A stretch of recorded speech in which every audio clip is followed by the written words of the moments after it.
Mi madre es paramédica, lleva más de 30 años en el Servicio Nacional de Salud, es una miembro muy conocida del personal, al igual que su reputación, es famosa por sus historias de fantasmas sobre la vieja morgue del noroeste de Inglaterra, la cual fue demolida junto con el resto del hospital y ahora hay una urbanización en su lugar.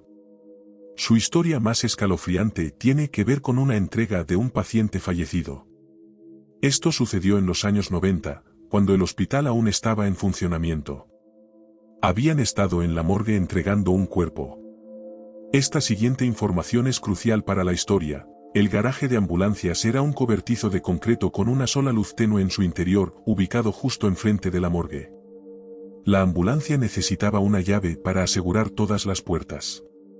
Mi madre y su compañera salieron de la morgue, conversando como se suele hacer, cuando su colega se detuvo en seco y miró fijamente hacia el garaje de ambulancias.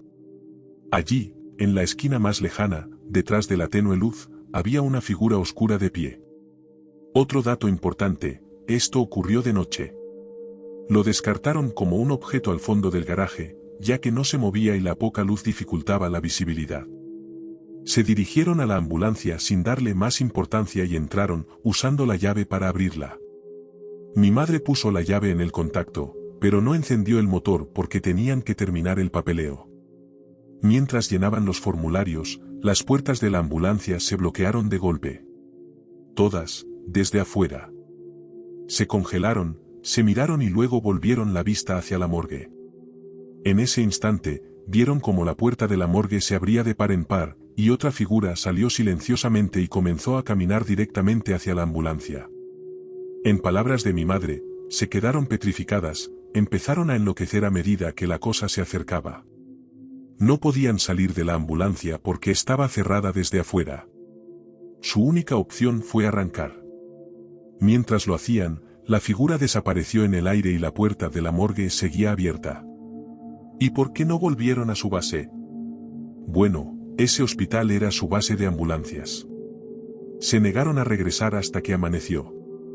Mi madre recuerda que al día siguiente sus colegas la describieron como completamente pálida, y ellos estaban igual después de que ella les contó la historia. Todos se negaron a estacionarse allí después de eso o incluso evitaron acercarse a esa morgue en lo posible.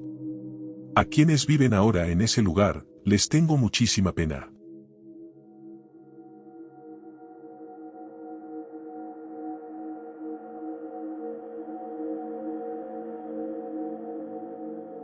Mi esposo y yo compramos una casa adosada en septiembre de 2017, y desde entonces hemos experimentado cosas muy extrañas. La mayoría de estas experiencias han ocurrido en el segundo piso. Para darles un poco de contexto, al subir las escaleras, mi oficina está inmediatamente a la izquierda. Luego, hay un largo pasillo hacia la derecha con el baño en el pasillo, la lavandería un poco más adelante, el cuarto de mi hijo al otro lado, y el dormitorio principal al final del pasillo. El acceso al ático está en el closet del dormitorio principal. En nuestra familia somos mi esposo, nuestro hijo, y 2 perros grandes. Cuando nos mudamos, mi hijo tenía 2 o 3 años y apenas empezaba a hablar en oraciones completas. Jugaba durante el día sin problemas, pero cada vez que empezaba a oscurecer, se ponía nervioso y no quería estar en su cuarto. En una ocasión bajó diciendo: «Mami, ¿lo escuchas?» «¿Escuchar qué, cariño?», le pregunté. «El bebé está llorando, mami». Mi hijo es hijo único, así que se imaginarán mi confusión. Subí con él y le pregunté de dónde oía el llanto, pensando que quizá escuchaba a los vecinos a través de las paredes. Me tomó de la mano y me llevó hacia el dormitorio principal, deteniéndose justo en el umbral. Señaló la esquina más oscura de la habitación y dijo: «Ahí. El bebé está llorando ahí». Sentí que mi cuerpo se congelaba, pero intenté restarle importancia y le dije que no había ningún bebé y que se lo estaba imaginando. Esto continuó por alrededor de un mes hasta que finalmente dejó de hablar del bebé que lloraba. Durante ese tiempo, investigué un poco sobre nuestra casa y no encontré ningún registro de muertes en ella, mucho menos de algún niño que hubiera vivido ahí antes de nosotros. Unas semanas después de que mi hijo dejó de mencionar al bebé, comencé a escuchar ruidos de rasguños justo arriba de mi cama, en el ático. Le comenté a mi esposo, ¿Quién pensó que podría tratarse de un mapache o algún otro animal en el ático? Subió unos días después, pero no encontró nada.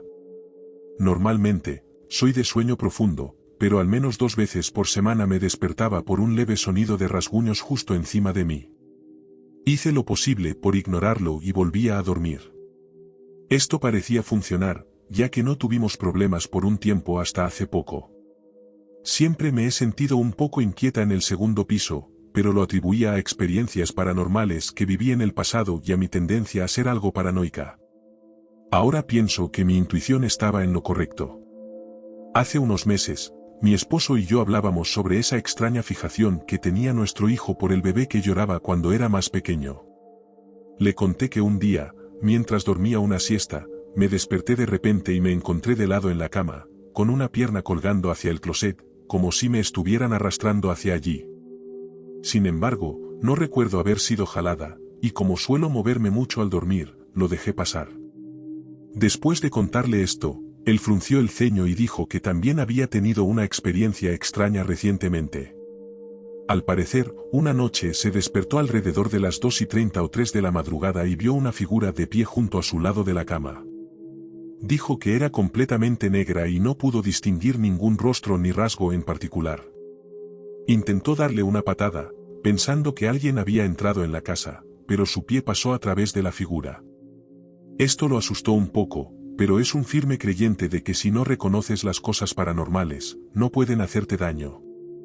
Así que, por supuesto, se dio la vuelta y volvió a dormir, y no pensó en mencionármelo hasta que le conté sobre mi experiencia. Durante todo este tiempo, nuestros perros se han asustado al azar o han mirado fijamente algo que yo no puedo ver. De vez en cuando, nuestro perro, que normalmente le teme hasta a su propia sombra, se pone muy nervioso, eriza su pelaje y emite un gruñido bajo pero feroz. Nuestro otro perro es una mezcla de malinois con labrador negro, pero ya tiene 10 años y en su mayoría solo duerme en su cama y busca recibir mimos y premios de nosotros. Y esto nos lleva al presente. Ayer pasó una tormenta fuerte por nuestra zona. Estaba medio oscuro y tronaba de vez en cuando. Estoy trabajando desde casa por la pandemia, y mi madre vino a recoger a mi hijo alrededor de las 11:30 de la mañana para que pudiera trabajar en paz sin que él me interrumpiera constantemente. Unas horas después, estaba escuchando un podcast mientras trabajaba y escuché un murmullo que sonaba casi como, ¿mami? Lo escalofriante es que sonaba exactamente como mi hijo. Me giré para decirle que volviera a su cuarto y no me molestara mientras trabajaba, pero mientras me giraba, recordé que él ni siquiera estaba en casa. Estaba sola con los perros. No había nadie detrás de mí ni en el pasillo. En ese momento traté de ignorarlo, pensando que mi mente me estaba jugando una mala pasada, cuando mi perro empezó a alterarse. Se le erizó todo el pelaje, se puso entre mí y la puerta, y comenzó a hacer ese gruñido bajo.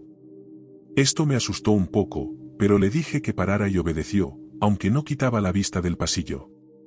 Alrededor de 1 hora después, estaba muy concentrada en el trabajo y hablando con un compañero en el chat de nuestro equipo. Me mandó algo tan gracioso que solté una carcajada. Entonces, escuché una risa pequeña que sonaba exactamente como la de mi hijo viniendo desde su cuarto, quien, como ya saben, no estaba en casa. Casi me caigo de la silla del susto. Me levanté y revisé todos los cuartos del segundo piso, pero estaba sola, como pensaba. Tenía que volver al trabajo porque estábamos ocupados, pero me sentía en alerta y trataba de escuchar si sucedía algo más a mis espaldas. Unos 10 minutos después, escuché el sonido de algo relativamente pequeño, pero fuerte, caer en el piso de abajo. Mi perro empezó a bajar las escaleras y lo seguí. Mi control de Play, que estaba en su base de carga detrás de la televisión, estaba en medio del piso de la sala. Esto hizo que se me helara la sangre, ya que hasta ahora no habíamos tenido cosas que se movieran solas, y tuve un ataque de pánico. Llamé a mi esposo, quien ya estaba de camino y me dijo que llegaría pronto. Cuando llegó a casa, todo pareció detenerse. Todo esto ocurrió entre las 2 y las 4:30 de la tarde en medio de una pequeña tormenta. He investigado un poco, según he leído, cuando algo puede imitar voces, suele ser algo maligno o demoníaco. ¿Debería preocuparme? ¿Qué debería hacer en esta situación? No quiero asustar a mi hijo y no podemos mudarnos, pero ahora tengo mucho miedo de estar sola en casa. Agradezco cualquier ayuda en este momento.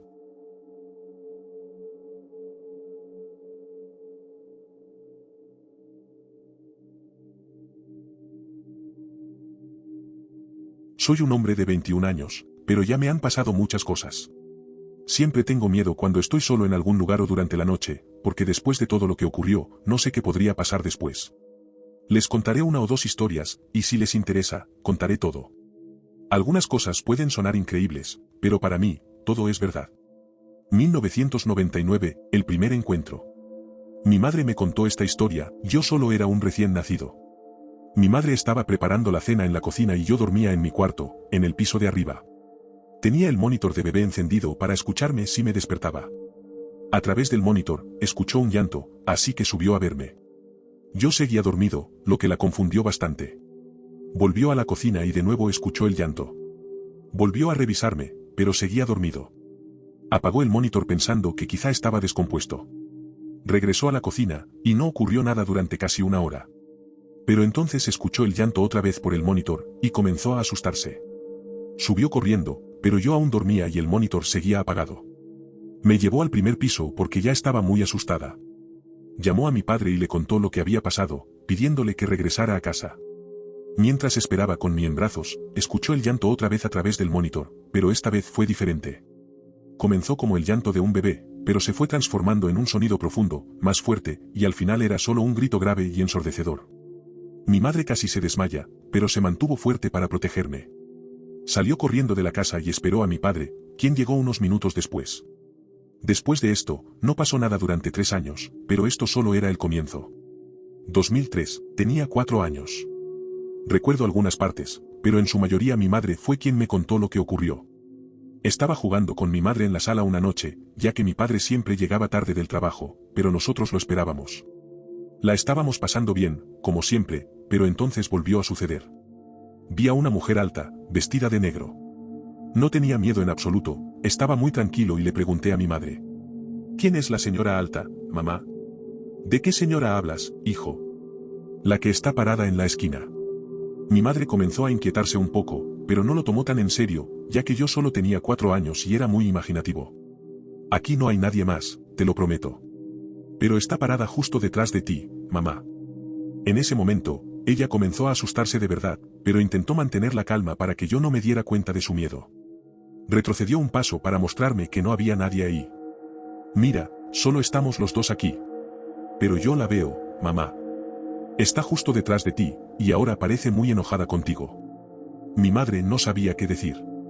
Mi padre llegó a casa antes de que pudiera responder. Ella dijo que justo antes de que mi padre abriera la puerta, sintió un aliento muy frío en su cuello.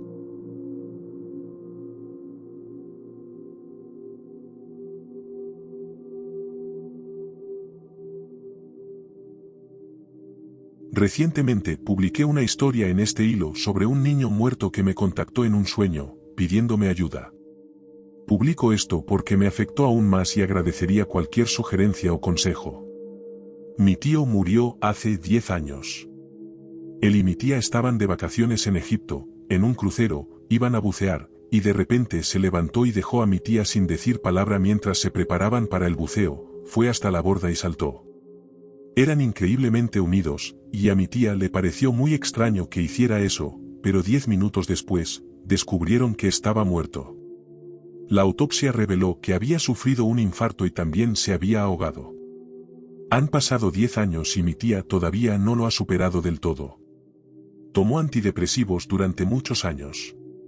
Lloró tanto que la piel debajo de sus ojos estaba en carne viva. Hace 3 años tuve este sueño. Estaba parada en un lugar extraño. Había un pasillo frente a mí. Era como si faltara una de las paredes del pasillo, así que podía ver lo que sucedía. Había una puerta doble que se balanceaba en un extremo y cientos de personas pasaban por el pasillo y a través de la puerta. Cuando la puerta se abría, había una luz increíble allí. Sabía que esas personas eran almas que habían fallecido. Ahora bien, cada vez que cruzaban la puerta, eran arrojados de vuelta al principio del pasillo, una y otra vez. Se sentía como una vieja cinta de vídeo atascada, repitiendo el mismo fragmento.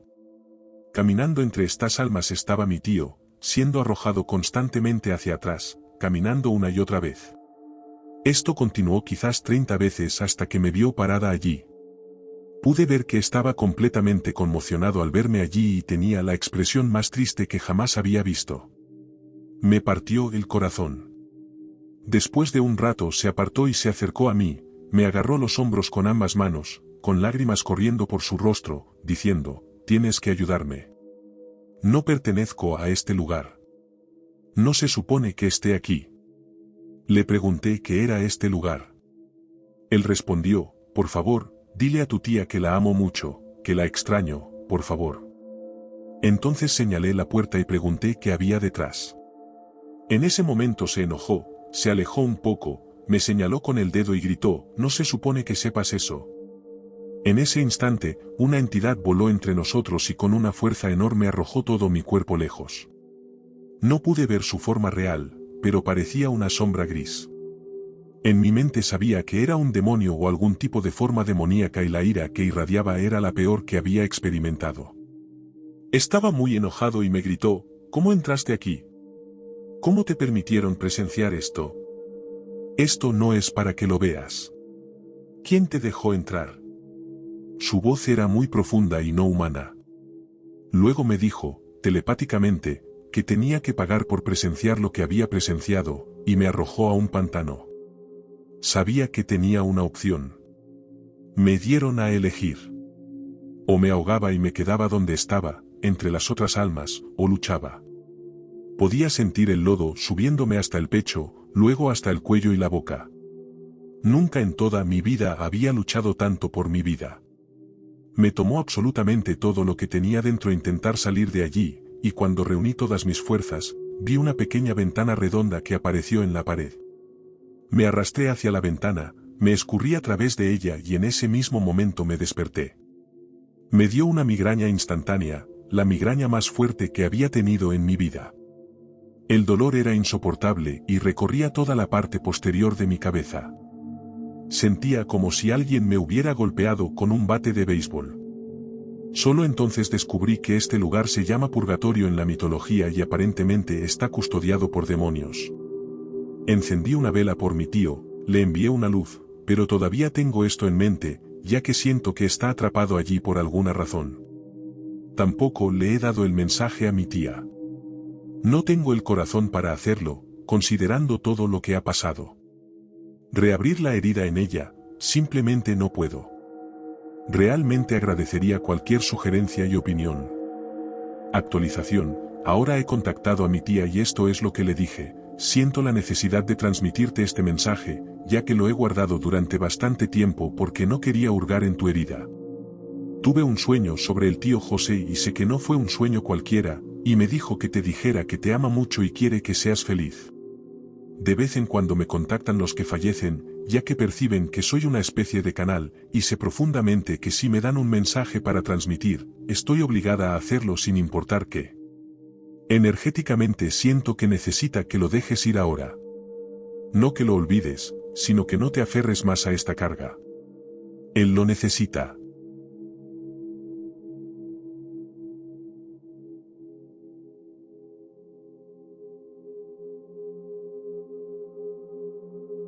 Me ofrecí como voluntario después del huracán Katrina en Nueva Orleans, y allí presencié algo que todavía me aterra. Bueno, aquí va. Tengo formación médica y una certificación que rara vez uso, aunque sigo renovándola. En fin, me presenté como voluntario casi de inmediato, pensando que ayudaría a los sobrevivientes de Katrina. Ese no fue el caso.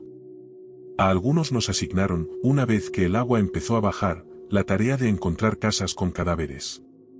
Si alguna vez has tenido que recuperar un cuerpo que ha estado expuesto al calor y al agua durante días, a veces semanas, sabes a qué huele. Tiene un olor parecido al de cualquier otro cadáver, pero peor. No puedo explicarlo, tal vez es un poco más dulzón. De todos modos, la clave para no vomitar al olerlos es aplicarse Vicks Vaporub dentro y alrededor de la nariz. No bloquea todo el olor, pero lo suficiente como para tolerarlo sin vomitar. Teníamos que entrar a cada casa con botas de agua y buscar cuerpos. Muchos habían sido arrastrados al mar, pero algunos seguían en las casas donde vivían antes del huracán. Si encontrábamos un cuerpo, pintábamos una gran X en el exterior de la casa. Otro tipo y yo llevábamos un tiempo haciéndolo y nos asignaban juntos casi todos los días. Nos llevábamos bien, y él no vomitaba con los cadáveres en avanzado estado de descomposición. Llegamos a una vieja choza. Digo choza porque estaba bastante deteriorada en lo que debía haber sido un barrio muy pobre. De inmediato sentí un escalofrío. Sabía que algo andaba muy mal. No como el malestar de encontrar un cadáver, sino un malestar escalofriante. Ciertas zonas de Nueva Orleans transmiten esa vibra, y tengo entendido que en algunas áreas se practica mucha santería. De todos modos, en contra de todo lo que mi cuerpo me gritaba, entramos en la casa. Lo primero que olí fue un cadáver. Lo segundo fue algo terroso y mohoso. Miré a mi compañero, lo llamaremos Javier. Estaba pálido como un papel. Me di cuenta de que sentía lo mismo que yo. Era obvio por los extraños huesos que colgaban del techo. Casi apostaría a que eran de gatos. Algo raro había estado ocurriendo en la casa, además de las extrañas cuentas y tallas en la madera de las paredes. Entramos en lo que era la cocina y allí, encadenada a una viga, estaba una anciana, o lo que quedaba de ella. Se había encadenado por las muñecas a la viga, sus entrañas se derramaban por el suelo. Lo más espeluznante era que su rostro aún parecía estar vivo, mirándonos con una sonrisa maligna que mostraba solo algunos dientes. Se me puso la piel de gallina, los escalofríos se extendieron por mi cuerpo y se me erizó el vello de la nuca. De repente, oí la carcajada más sobrenatural que jamás había escuchado en mi vida, y mi instinto de supervivencia se activó. Javier y yo salimos corriendo de allí. Pintamos la 10ª rápidamente y literalmente corrimos a la siguiente casa. No sé si esa anciana practicaba santería o qué, pero me asustó muchísimo. Todavía tengo pesadillas. Siento pena por los que tuvieron que sacar a esa loca de allí. Javier y yo lo hablamos esa noche, después de regresar a los hoteles al norte de la ciudad. Él también había oído la carcajada, pero ambos lo atribuimos al viento.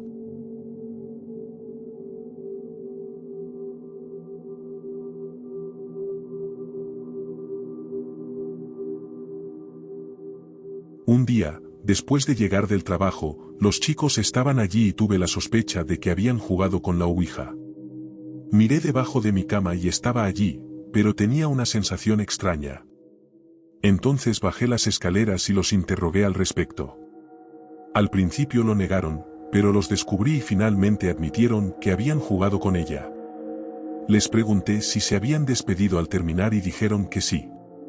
A mi primo le gusta exagerar mucho las historias e inventar cosas para ser dramático, así que cuando me contó un par de cosas que supuestamente sucedieron, no le creí en absoluto. Además, eran chicos a los que les gustaba bromear entre sí, así que asumí que eso era lo que estaba pasando. Un par de noches después, me metí en la cama y mientras estaba allí tratando de dormirme, tuve la sensación de que me estaban observando. Miré hacia mi armario, que tiene 2 puertas corredizas, y noté que una de las puertas estaba ligeramente abierta, dejando un pequeño espacio entre ellas. Me dio escalofríos por alguna razón, así que me di la vuelta e intenté ignorar todo y dormirme. Finalmente me dormí y lo siguiente que recuerdo es que me despertó lo que parecía alguien o algo golpeándome en la nuca. Estaba acostada boca arriba, así que la parte posterior de mi cabeza estaba completamente sobre la almohada, lo que lo hizo aún más extraño, y no fue un golpe ligero. Me asusté tanto que estaba temblando. Miré alrededor de mi habitación y no vi nada, pero de repente oí el crujido del piso como si alguien estuviera caminando alrededor de mi cama. Estaba tan asustada en ese momento que no tenía gracia. Después de estar acostada allí un buen rato, finalmente tuve el valor de levantarme, agarrar mi teléfono y correr a la sala. Me senté y traté de calmarme. Todavía podía sentir una sensación de hormigueo y pulsaciones en la nuca. Encendí mi teléfono y me di cuenta de que eran las 3 de la mañana. Llamé a mi novio, ahora esposo, con lágrimas corriendo por mi rostro por el susto. No contestó y juro que lo llamé otras 15 a 20 veces antes de finalmente rendirme. Me quedé sentada en la silla hasta que mi abuela se levantó alrededor de las 6. No le conté lo que pasó porque sabía que no me creería y diría que estaba actuando de forma estúpida. Después de que se levantó, desayuné y luego volví a llamar a mi novio, quien finalmente contestó. Me dijo que tenía el teléfono en silencio, así que no sabía que lo había estado llamando, y le di un buen sermón por eso, créanme. Le conté lo que pasó y se sintió terrible e idiota por tener el teléfono en silencio, y me dijo que habría venido enseguida a consolarme y se disculpó mucho. Más tarde ese día, vino y llevó la ouija a un depósito de chatarra para deshacerse de ella. Mi esposo es el único en la familia que sabe lo que pasó y no volví a experimentar nada después de que me deshice de la ouija. Moraleja de la historia, no se debe jugar con la ouija.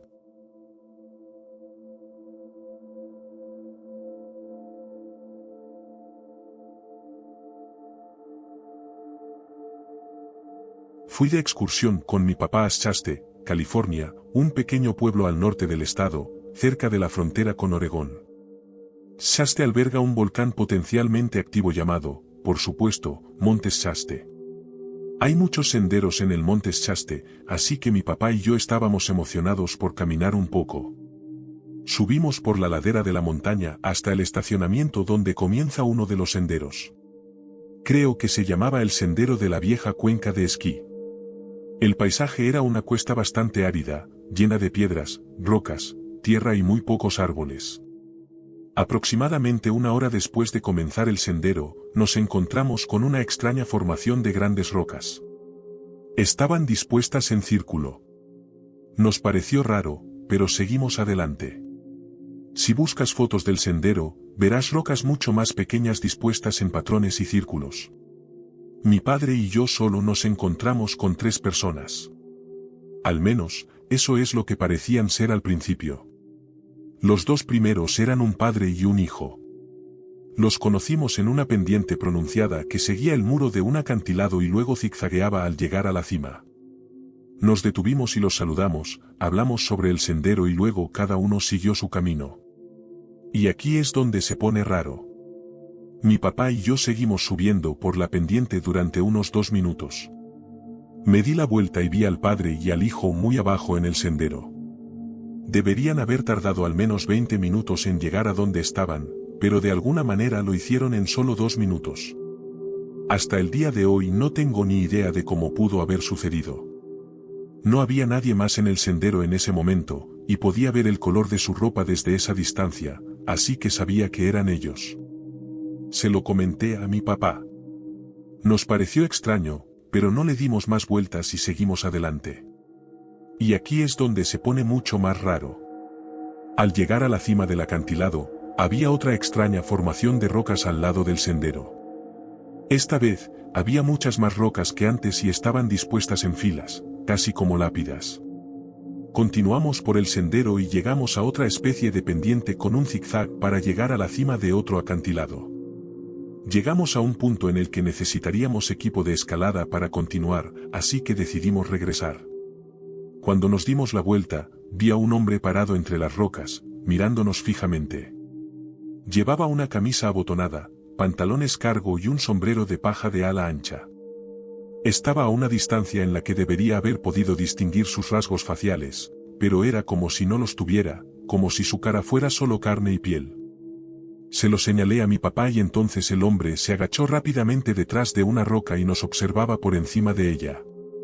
Parecía casi juguetón, como un niño tratando de esconderse. Durante unos minutos, estuve fuera de mí y no recordaba lo que estaba pasando. Según mi papá, simplemente comencé a caminar hacia el hombre del sombrero. Mi papá me llamaba. Javier, Javi, ¿qué estás haciendo? ¿A dónde vas? Y entonces volví en mí. Estaba parado justo al borde de un acantilado y era una caída enorme, suficiente para matarme o al menos herirme gravemente. Mi papá me agarró y me llevó de vuelta al sendero. Me dijo que me quedara quieto y bajó a las rocas para buscar al hombre, pero no estaba allí. No había ningún lugar a donde pudiera haber ido excepto subir o bajar por el sendero. No tenía sentido. Simplemente desapareció. No tengo ni idea de lo que estaba pasando en ese sendero y no tengo ninguna explicación. He contado esto muchas veces a familiares y amigos y nadie tiene una explicación. He investigado y encontrado historias similares sobre encuentros con un hombre sin rasgos faciales que lleva un sombrero. También he leído que las tribus nativas americanas de la zona consideraban el monte Shasta como un lugar sagrado. Creían que podía actuar como un portal a otras dimensiones y que está custodiado por espíritus que podrían dañar a cualquiera que intentara subir al volcán. Si alguien tiene experiencias similares o alguna idea, me encantaría escucharla. Por favor, compartan cualquier cosa que tengan que ofrecer.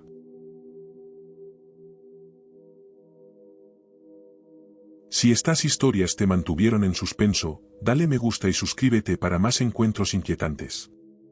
Activa las notificaciones porque no querrás perderte lo que viene a continuación. Mantente a salvo, mantente alerta y recuerda. Gracias por escuchar, y nos vemos en la próxima noche.